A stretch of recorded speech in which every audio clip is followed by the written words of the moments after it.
Sud FM, il est 22h. Sud Nuit, le journal. Mesdames et messieurs, bonsoir. Merci de nous recevoir chez vous. Les titres de ce journal.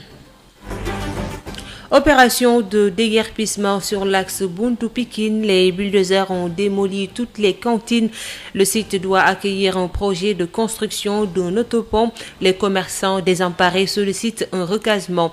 La fermeture de la gare routière de Diourbel pour limiter la propagation du Covid-19 affecte les chauffeurs et transporteurs. Leurs activités sont à l'arrêt depuis 20 jours. Le regroupement des chauffeurs de Diourbel attend toujours l'appui de l'État. Et puis nous irons aux États-Unis, plus précisément à New Jersey, où le coronavirus fait des ravages. Retrouver nos compatriotes, comment ils vivent le confinement et cette crainte d'être contaminés, à suivre dans le reportage d'Amadou Moustapha Dian.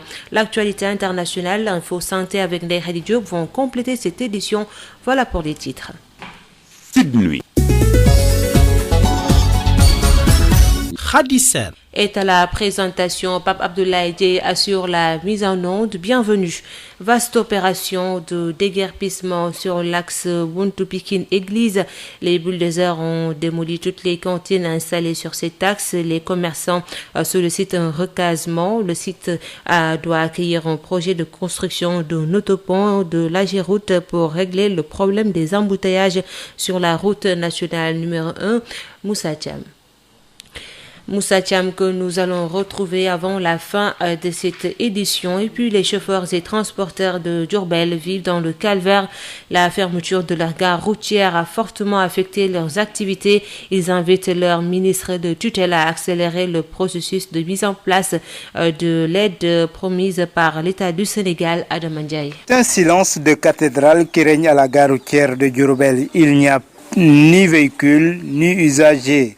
Les chauffeurs et transporteurs de Diourbel ont appliqué à la lettre la mesure de l'autorité administrative qui consiste à fermer cette infrastructure à cause de la pandémie du Covid-19. Depuis 20 jours, les usagers de la gare routière de Diourbel attendent l'appui de leur ministère de tutelle.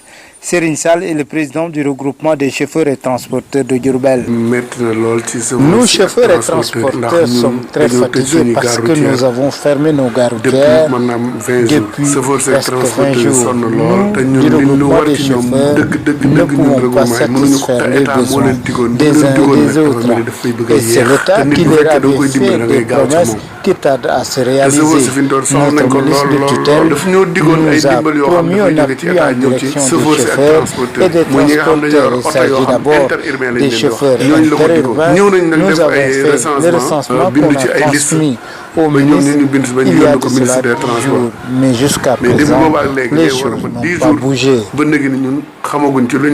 Et le président du regroupement des chauffeurs de Diourbel d'ajouter les syndicalistes qui s'agissent sur la question de cet appui du ministère des Transports n'ont rien à voir dans cette affaire. Les syndicalistes doivent défendre les intérêts du chauffeur ou du transporteur. Mais s'il ne le fait pas, jusqu'à ce qu'un transporteur le fasse à sa place et obtienne gain de cause, il ne doit pas s'y immiscer. Nous sommes en phase avec Gora Khouma. Cette aide n'est pas l'affaire des syndicalistes. La pandémie du Covid-19 a complètement affecté les chauffeurs et transporteurs de Diourbel qui ne savent plus où se donner de la tête. Diourbel, Sud FM, Adama Ndiaye. Avec 1509 morts en 24 heures, les États-Unis sont le pays le plus touché par la pandémie du Covid-19 dans le monde. Plusieurs États vivent en confinement total. C'est le cas de New York.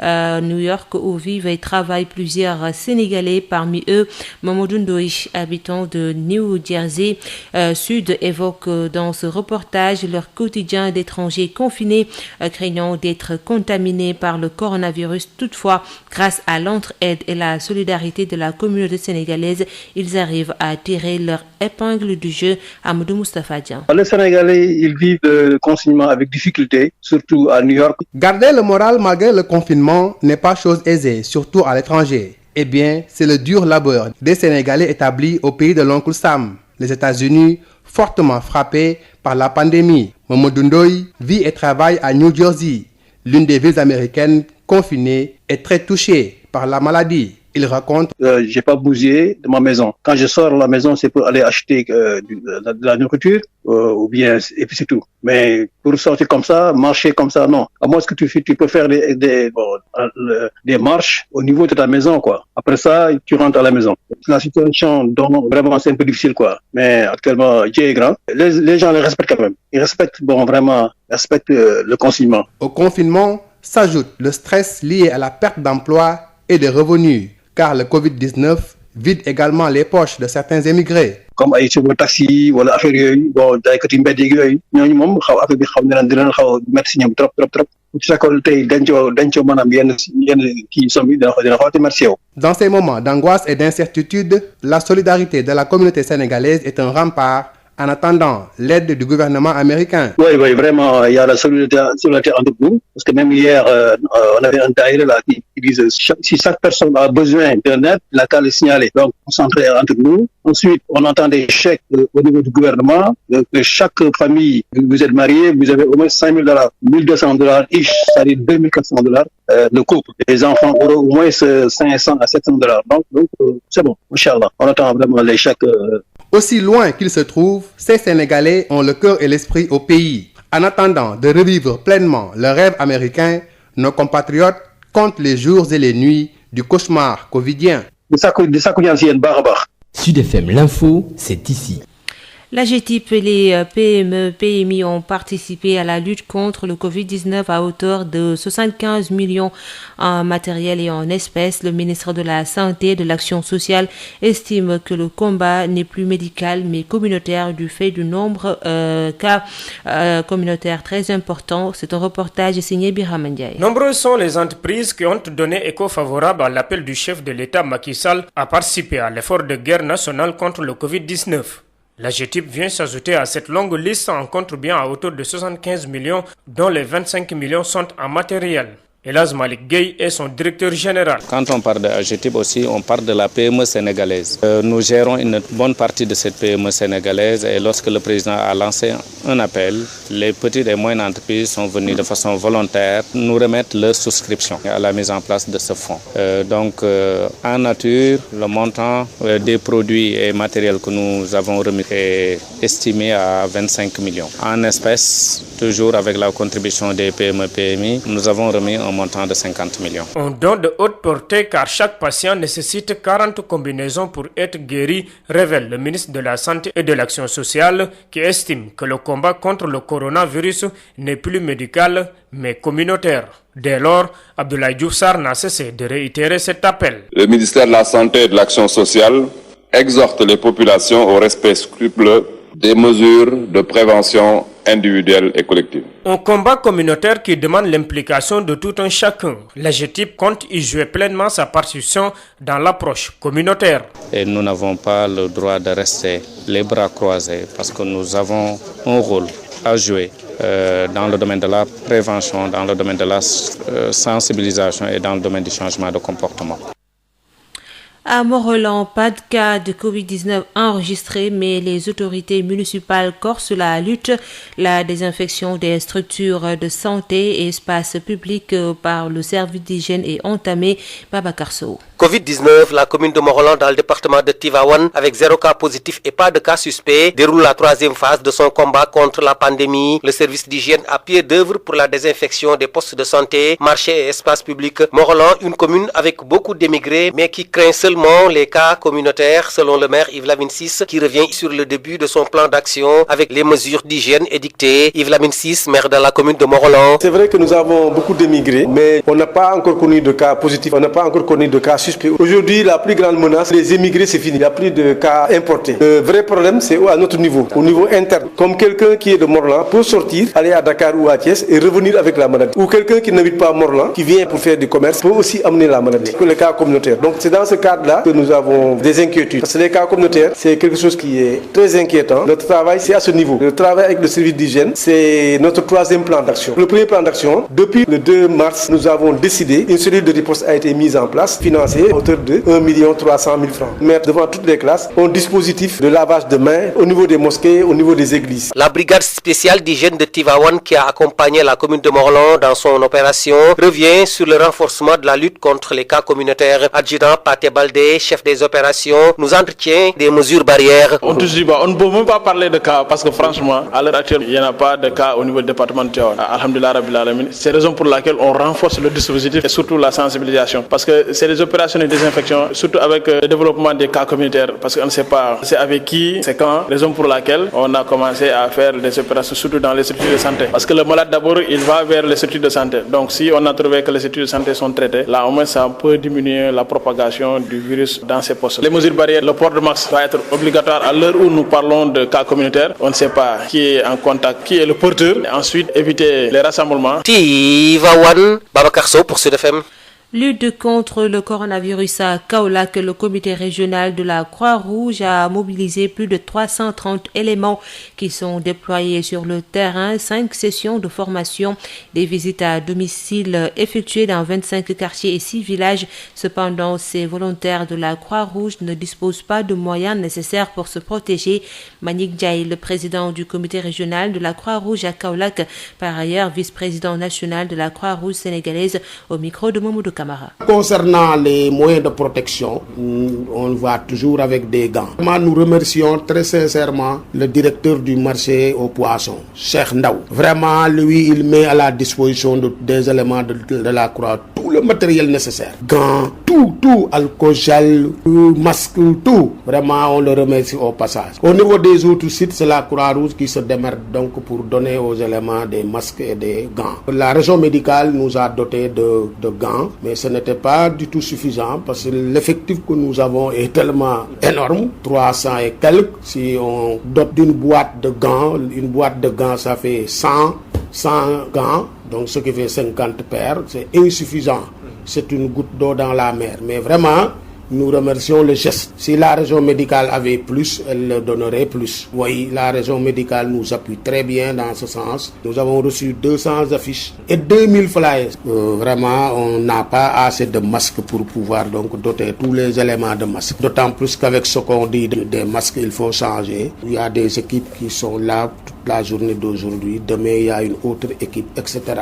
Mais nous n'avons pas surtout le matériel nécessaire pour protéger les éléments. La présidente nationale de la Croix-Rouge sénégalaise me disait que président, la protection des volontaires et pour leurs parents et même pour également la population.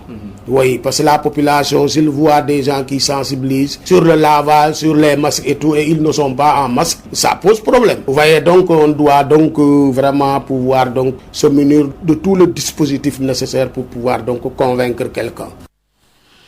Pour arriver à une autosuffisance alimentaire en cette période de crise sanitaire, la Fédération des associations des femmes rurales du Sénégal demande la distribution à temps des semences et intrants et que 100 milliards de nos francs soient injectés dans l'agriculture, une façon de mieux préparer la période post-Covid-19.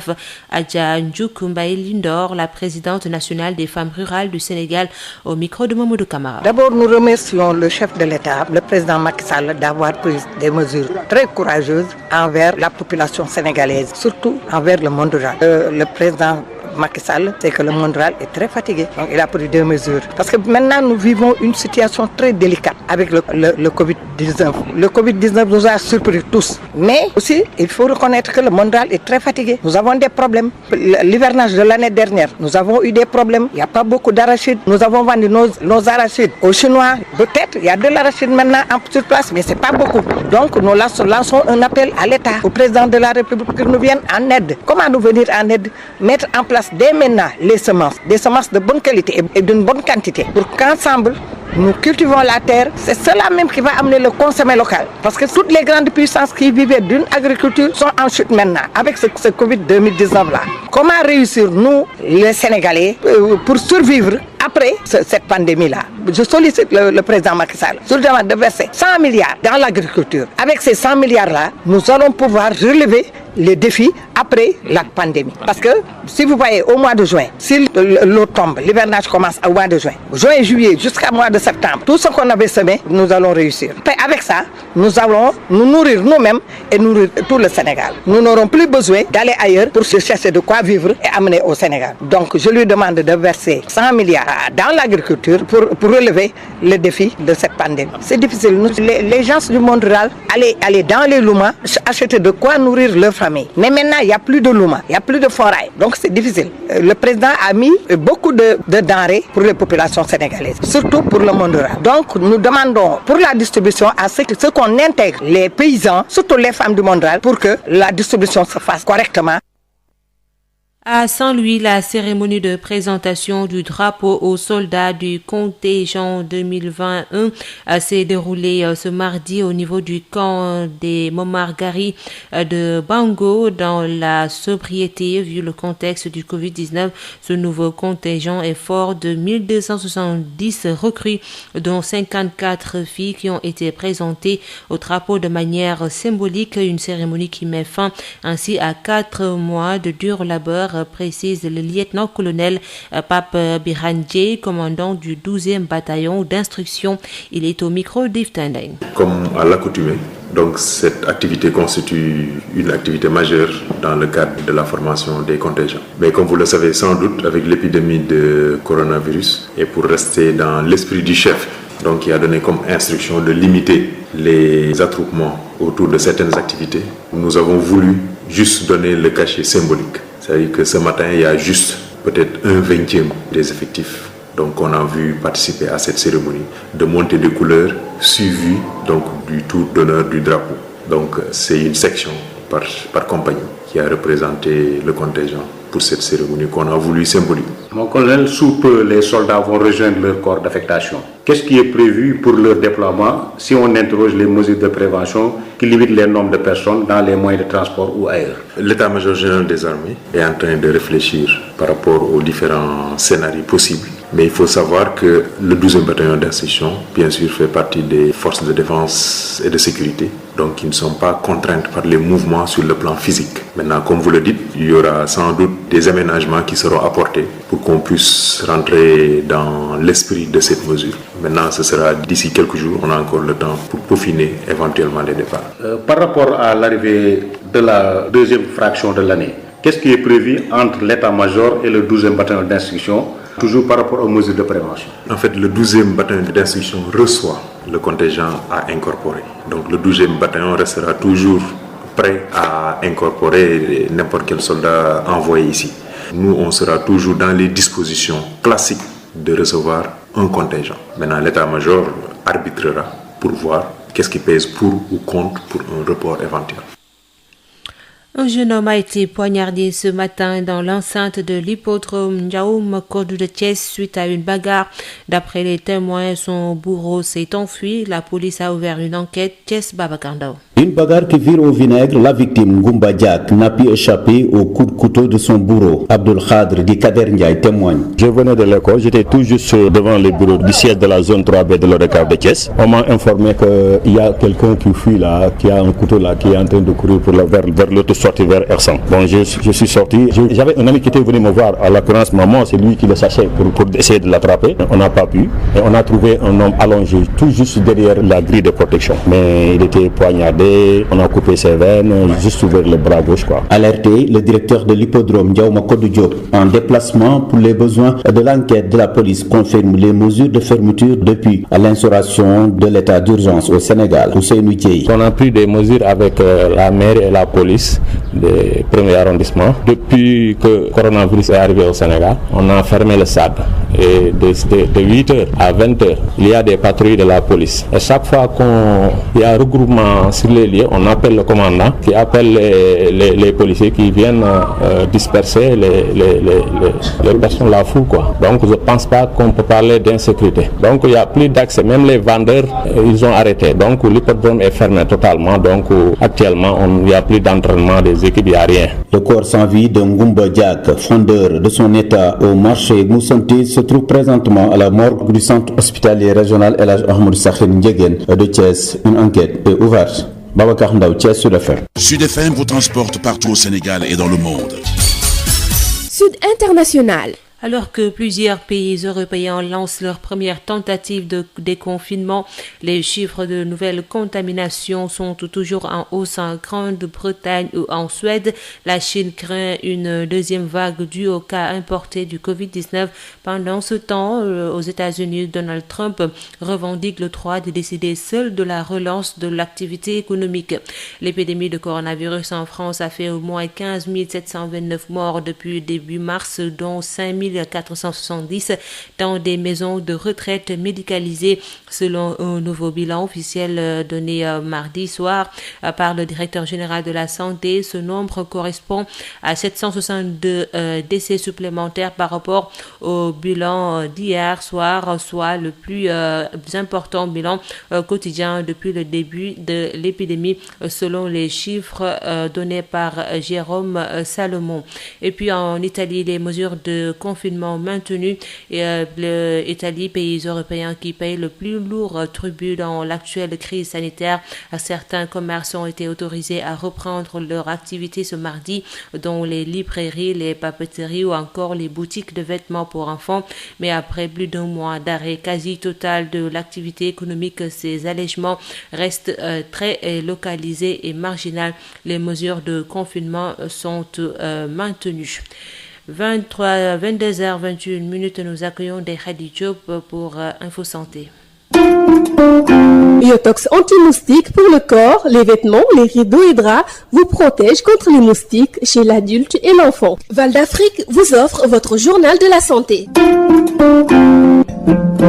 Bonjour à tous et bienvenue. Info Santé, c'est dans le sud du pays, d'abord à Diaroumé, où le maire demande à tous les chefs de village de sa collectivité de signaler toute personne étrangère ou ayant séjourné hors de Diaroumé. Il l'a dit lors de la remise de produits d'hygiène, car face à Maté, le maire de Diaroumé. Les chefs de village doivent vraiment être vigilants quand ils voient quelqu'un, même si c'est un natif du village, mais qu'il a bougé, a fait un an, un mois, il est revenu dans le village, il ne faut pas qu'il se taise là-dessus. Son devoir le plus, c'est d'informer les autorités. C'est pas parce qu'il est porteur de ce nom, mais pour être à l'abri, il les informer. La jeunesse doit jouer un rôle prépondérant, remercier et féliciter la présence de la société civile. Dans la riposte, le maire de Diaroumé implique les jeunes et les femmes. Amadou Bamba Seydi est le président du conseil communal des jeunes de Diaroumé. Nous lançons cet appel à cette jeunesse d'être vigilant et d'être prêt sur terrain. Une fois que ces matériels arrivent, qu'ils se mobilisent vraiment de les mettre sur tous les coins du village afin que toute personne qui passe puisse se laver ses mains afin que nous puissions se protéger de cette maladie. Après un cas en provenance de la Guinée-Bissau testé négatif à Sédhiou, le maire met en garde les conducteurs de mototaxi Jakarta contre toute tentative de part et d'autre de la frontière. Il rappelle que le transport est interdit. Famara Kalber Mané, le maire de Sédhiou. Mercredi 8 avril 2020, une dame en provenance de la Guinée-Bissau qui a d'ailleurs franchi la frontière par des pistes sinueuses là. Donc quand elle est arrivée à Simbandi-Balante, elle était au poste de santé.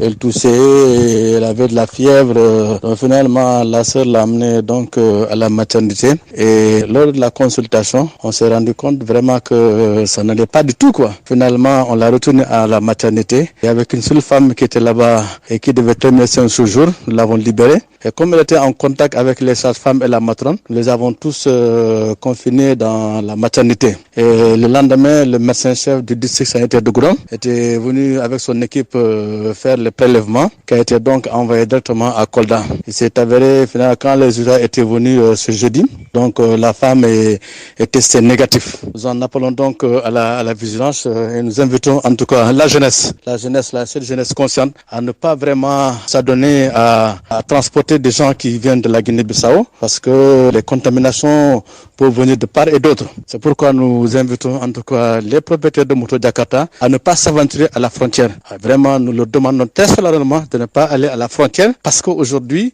les autorités ont pris des mesures, en tout cas pour protéger les populations d'ici. C'est pourquoi nous les invitons à respecter les circulaires et les décrets et tout ce qu'il y a autour donc de ça pour protéger la population au respect des normes établies par l'État. Toutes ces réactions ont été recueillies par Moussa Tramé. Info Santé, c'est fini. Merci à tous. Yotox anti-moustique pour le corps, les vêtements, les rideaux et draps vous protège contre les moustiques chez l'adulte et l'enfant. Val d'Afrique vous a offert votre journal de la santé.